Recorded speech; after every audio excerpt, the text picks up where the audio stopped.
আসসালামু আলাইকুম এভরিওয়ান, সবাই কেমন আছেন? আজকে আমি নতুন একটা ব্লগ নিয়ে আপনাদের সামনে হাজির হয়েছি আমার revise home vibes and tips থেকে। তো আজকের ব্লগটা আমি শুরু করব। আমার বাসায় মেহমান আসবে, সেই জন্য আমি কিভাবে পরিষ্কার পরিচ্ছন্ন করলাম বাসাটা আর সব কিছু নিয়ে আমার আজকের ব্লগটা। তো আপনারা পাশে থাকুন, দেখুন আমি কিভাবে কি করছি। তো আজকে বাসায় গেস্ট আসবে, সেই জন্য সকাল থেকে তুর জোরে কাজ চলছে। সবাই ছোট বড় সবাই কাজ করছে সমান তালে। তো আপনি দেখলেন যাকে, সেটা হচ্ছে আমার বোনের মেয়ে। ও যদিও ছোট, কিন্তু ও সুন্দরভাবে সব কিছু গুছিয়েছে। এই যে সোফা দেখছেন, বিছানা দেখছেন, সব কিছু কিন্তু ওরাই গুছিয়েছে। আমার ছেলে আর ওর কাজিন মিলে খুব সুন্দরভাবে সব কিছু পরিপাটি করেছে।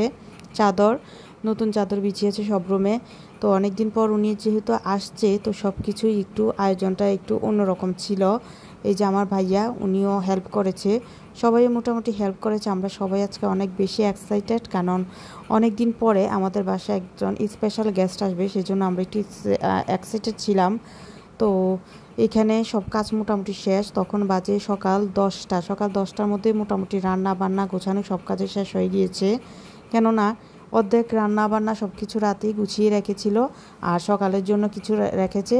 আর অনেক ধরনের আইটেম আজকে করা হয়েছে। এই যে কিচেনে এখনও কাজ চলছে, যদিও রান্না শেষ পর্যায়ে, তারপরেও এখন হাতের কাজগুলো বাকি আছে। হাতের কাজগুলো বলতে এই যে ভর্তা আইটেম, তারপর ভুনা, এগুলো বাকি আছে, আর সালাদ আইটেমটা বাকি আছে। এগুলো ছাড়া মোটামুটি রান্নার আইটেম যেটি বড় বড় রান্না যেগুলো, এগুলো সব শেষ হয়ে গেছে। এখানে আমার বোন দেখতে পাচ্ছেন আপনারা, ভর্তা বানাচ্ছে। ভর্তাটা হচ্ছে মাছ দিয়ে আলু দিয়ে, মরিচের যে ভর্তাটা হয়, আলু মাছ পেঁয়াজ এগুলো দিয়ে। তো এই ভর্তাটা আমার বোনের হাতে এত মজা হয়, না খেলে আপনারা বুঝবেনই না।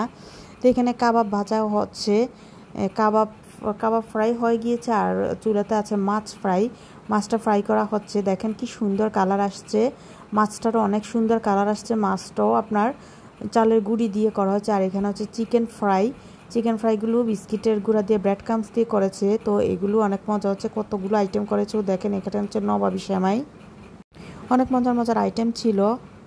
ভর্তাটাও কীভাবে করে আমি একটু বলে দিচ্ছি। এই যে দেখেছেন, এটা পাঙ্গাস মাছ। পাঙ্গাস মাছ দিয়ে ভর্তাটা করলে কিন্তু ভর্তাটা অনেক মজা হয়। তো এটাতে অনেক বেশি মাছ দিয়েছে।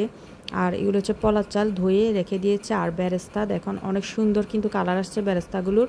তো আইটেম কী কী ছিল সেগুলো এক নজর দেখিয়ে দিই। এটা হচ্ছে ট্যাংরা মাছ ভুনা, ও দেশি মাছ বেশি রেখেছিল। আর এটা হচ্ছে শুটকি ভুনা। আপনারা এইভাবে চাইলে করতে পারেন। শুটকিটা এভাবে ভুনা করলে কিন্তু অনেক মজা লাগে।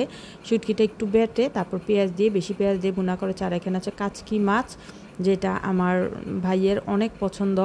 তো এইখানে হচ্ছে এই যে চিকেন ফ্রাই ভাজা হয়ে গিয়েছে। ভাজার পরেও দেখুন কালারটা কিন্তু চমৎকার আসছে। তো শুকনো আইটেমের মধ্যে ছিল চিকেন ফ্রাই, তারপর কাবাব, মাছ ফ্রাই, এগুলো ছিল। আর দেখেছেন কতগুলো। আর ভর্তার মধ্যে ভর্তা, শুটকি ভুনা, অনেক আইটেম করেছে। তো আর মেহমান আসার আগে এগুলো সব কিছু নামিয়ে সুন্দরভাবে গুছিয়ে রেখেছে, যেন আসলে ফটাফট দিতে পারে বা খেতে বসতে পারে।